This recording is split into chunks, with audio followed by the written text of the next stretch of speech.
afternoon, wherever you're watching us from. It's always very exciting and interesting and amazing to be in front of you. We don't take it lightly, and we are happy, and I'm happy to be here to share with you a few things, and I believe that you're getting to learn some few things that you didn't know. It's exciting for me as well. I'm encountering a lot of good feedback. People are asking me good questions and people getting help.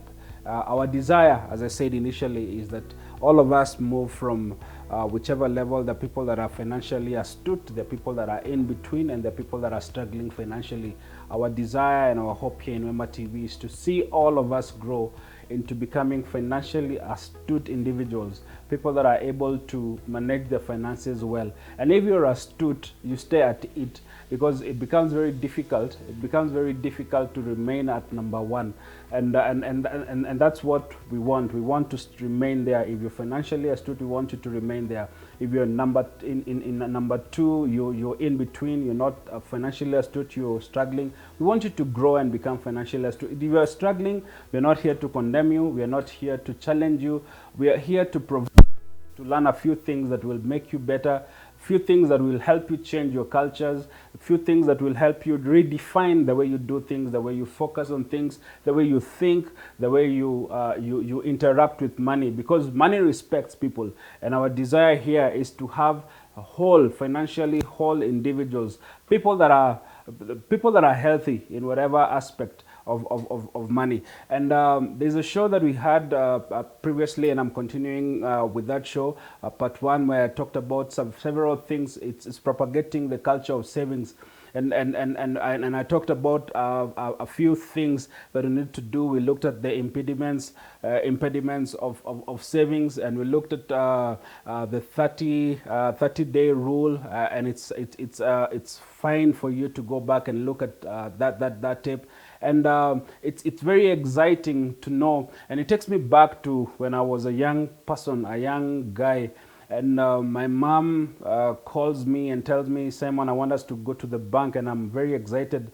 And I'm wondering, what am I going to go to the bank? Because all the times I used to take my mom to the bank. And I realized my mom wanted me to save. And we went to open an account.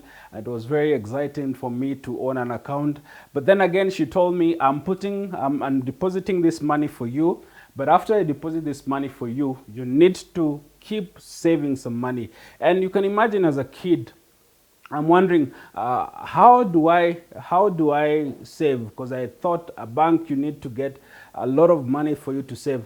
And she told me, nothing is too little. Whichever amount that you get, just go there, fill in a deposit slip and put in some money. And we used to go with her, and a kid going to a bank. It's very, very interesting and amazing and exciting. And I know of people who have kids, and these kids have accounts in the banks and they have money. You're teaching the kid that when you get the money, all the times it's not just using the money. There are times you need to take some bit of that money and put it in a bank and cultivate this culture, even at a very young age. For Christians, there's a scripture that says, train up a child in the way he should grow, and when they grow old, they will not depart from this way. Even that culture of saving, it can be cultivated in an individual. And then again, if you've not been taught how to save by your parents for whatever reason, it's not too late for you to start saving. It's good to, even right now, cultivate that culture. Putting some money aside. We looked about how to record all your expenses, so that at least you're able to know what are things that you can cut down on, having a budget on what you need to save on, and then figuring out on the expenses that you need to reduce, so that at the end of the day, you are able to know how much is it that I'm going to save. But then again, what are you saving for? Identifying and setting out goals to which you're saving towards. And then if you have kids, as I said, it's very exciting for you to hold them and teach them and train them how to put aside some money. It's interesting for you to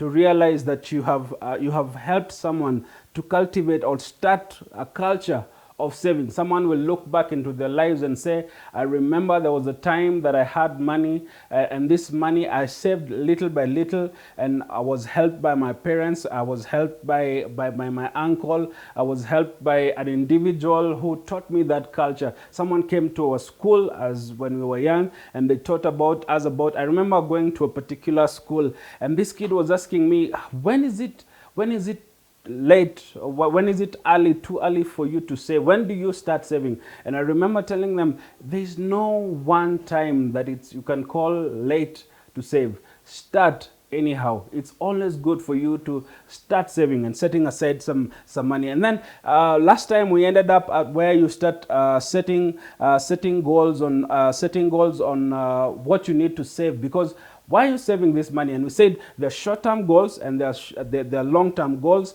And when you set aside, when you define what the goals are, you're able to know what are you going to save on. And I remember one exciting someone telling me about this interesting phenomena, fear of not missing out. People want to spend and they don't have money to save because all they want to do is impress people. And sometimes you want to impress people that don't like you really, and you spend money that you don't have at the end of the day. I remember in one show when we was hosting Martha, and was talking about the money that is speaking to you, and you spend money that you honestly don't have to impress people that sometimes don't even like you. Why they like you is because you're spending on them, and no one minds being spent on. Whatever monies that you have, take care of it, respect it. And just a recap on number 4 that we had last time about setting goals. We said the short-term goals and long-term goals, and we said you set up an emergency fund. And I remember someone telling me, don't call it an emergency fund, because if you're calling it an emergency fund, that emergency will come at some time. And I want us to redefine that and call it a financial buffer. It's the same thing, but the words are different, because you never know. We don't want to call things that are, depending on your religion, we don't want to call things to come into our lives that are not there. So let's stick to the financial buffer. So short-term goals, you setting short-term goals, come up with the financial buffer. If you're going for vacation, that is a short-term goal. If you have having a car that you're paying a down payment for, that is a short-term goal. Then number 4, long-term goals, that is 4 years and above. That's a long-term goal. You're having a retirement that you're working on, and you're having your kids that you're educating. That's long-term. And at the end of the day, those goals, when you set them aside, they take you to what we call number 4 or number 5, which is deciding your priorities, and which is what I'm going to talk about today. And then one more, and as we continue now, and I believe you're learning a few things. So when you define what your goals are, I think it's also important for you to once you've set your goals, you know what is the priority. Are we going to look at the short term? Are the short term your priorities? Are the long terms your priority? And I remember talking about the 30-day rule, just to remind us about the 30-day rule. You have an item that you have seen somewhere, and this item is exciting you and you want to buy it. The 30-day rule defines that don't buy it then. Delayed gratification. Don't buy it then. Give yourself 30 days. And within those 30 days, you will find out, do I really need this? Is this a need? Or is this a want? Do you really need it? Because if it is not, if it is just a want, it's something that you just desired because it's fashionable and there's no issue with fashion. If it is something that you, maybe a trip that you've seen and it's exciting you, it's expensive, within those 30 days, you will be able to do window shopping, you will be able to look at the prices, you will be able to sit down and analyze and review and see, do I really need this? Is this really a priority? And whatever priorities that you have in life, that is what you're going to invest in. And we're talking about savings. Savings, you're saving them as per your priorities. You might save, retirement is important, but retirement is not now. But you need to start retirement now. An emergency fund, if you don't have one, I remember someone telling me that my contract is ending in 1.5 months. And I asked them, do you have a financial buffer? And I remember when we're setting goals, we have short-term goals and long-term goals. And I asked them, do you have a financial buffer? Because 1 or 2 months from now, you're going to be stepping out into unemployment. What are you going to be running in? What is going to be fueling your expenses on that time that you're not having incomes coming in? Or for example, if you have a business and that business is struggling, you know your debtors are not paying you, or they're delaying, they have all delayed for a month. What are you going to run on with a month? And that helps you define what is a need and what is a want. So ideally, it's important to know what is a need and that is the 30-day rule. Define what is a need and what is a want on those short-term and long-term goals. And then this helps you understand what am I going to save at and what am I going to save for. And then once you, as I said again, once you have identified what is the short-term and long-term goals and what is a priority, you're able to save for that. And you know, this is priority number 1. I'm going to save more on this. This is priority number 5. I'm going to save less on this. This is long-term and this is short-term.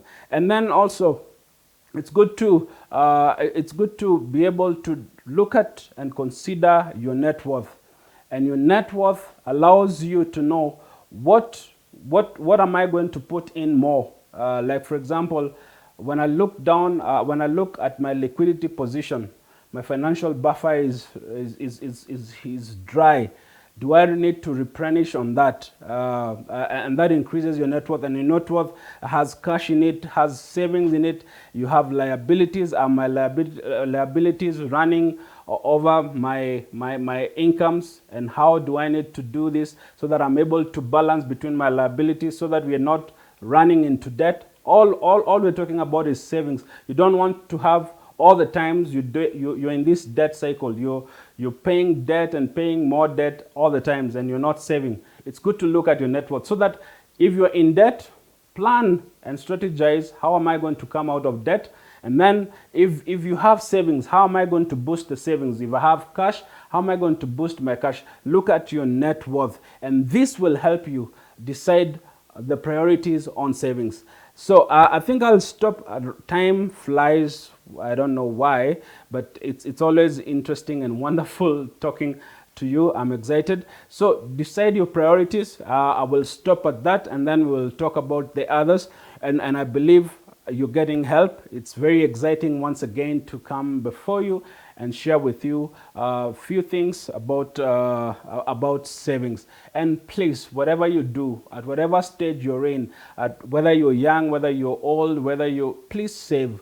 Let your children have things that you're going to leave to them. Let them have monies, lands, things that you have invested in, you've saved and invested in, and they will remember you and bless you even in your old age because you spent time to save. Thank you very much. I will stop at that. Until next time, very excited to be in front of you. Have a wonderful, wonderful day. Have a wonderful night. Have a wonderful morning.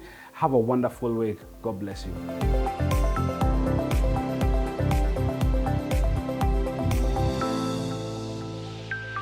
Wema TV, the voice of hope.